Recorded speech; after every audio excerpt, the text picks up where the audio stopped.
Hello, I'm Margot Politis. Welcome again to Study English IELTS Preparation. Today we're going to look at cycles, at phrasal verbs, and then we'll finish with a bit of punctuation. But now here's a man who was a microbiologist and a mushroom grower. He's talking about mushrooms and the part they play in the carbon cycle. They occur naturally in the forests as wood-degrading fungi. That's their job. When trees die, they grow on the tree. They break down the lignin and the cellulose, which is the most resistant form of carbon, and they break it down, produce mushrooms, and in turn you end up with organic matter going back into the soil, and so the carbon cycle in the forest goes on. The speaker, Noel Arrold, is talking about how mushrooms grow naturally. They are an important part of the carbon cycle.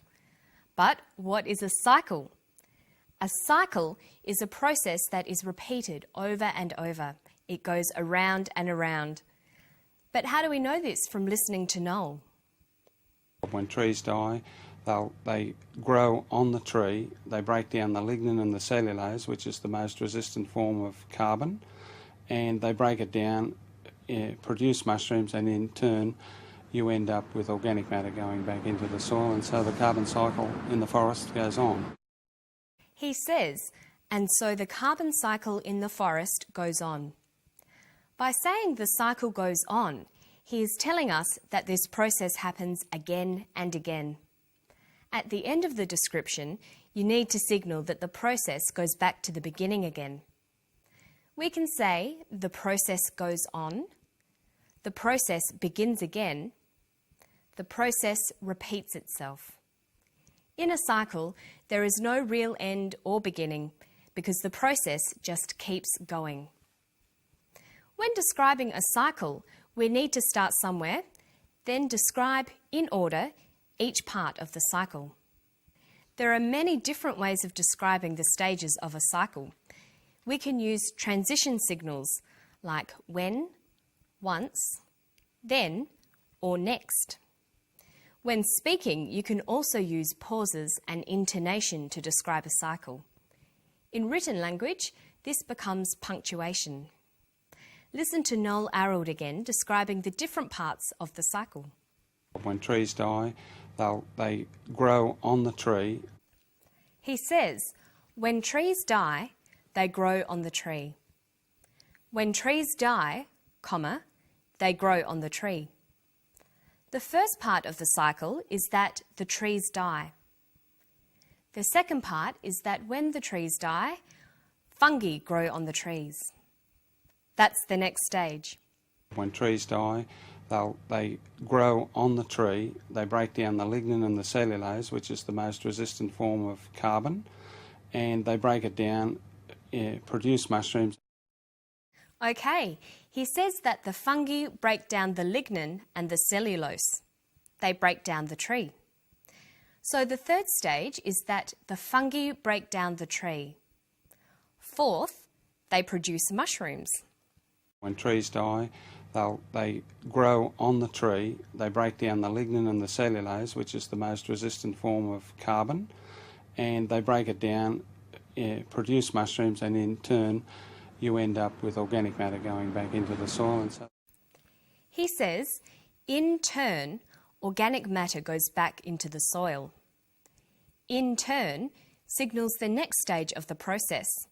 In turn means next or because of that. That's the fifth stage. The organic matter goes back into the soil.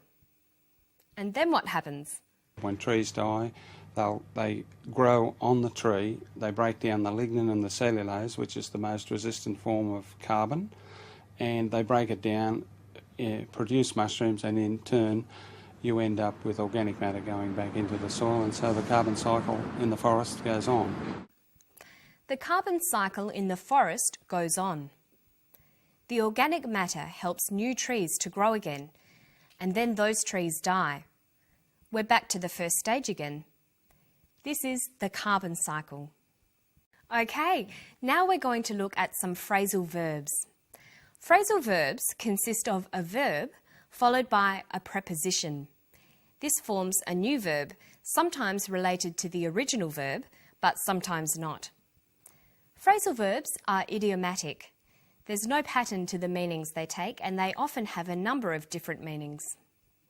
You often can't just guess the meanings of phrasal verbs, you have to learn them. Let's look at the phrasal verbs in this clip. They break down the lignin and the cellulose, which is the most resistant form of carbon, and they break it down, produce mushrooms, and in turn you end up with organic matter going back into the soil, and so the carbon cycle in the forest goes on. There were 4 phrasal verbs. They were break down, end up, and 2 using go. Go back and go on. Notice that sometimes the preposition will give you an indication as to what the phrasal verb might mean. Let's look at these 4. See if you can match the meanings. Break up, end up, go on, go back. And finish, continue, decompose, return. Well, break up means to decompose. Go back means to return. Go on means to continue, and end up means to finish. But notice that break up can sometimes mean finish as well. We can break up from school. In formal writing, we would be more likely to use words like continue or return than phrasal verbs, which tend to be less formal. Phrasal verbs are difficult to learn because there are so many of them.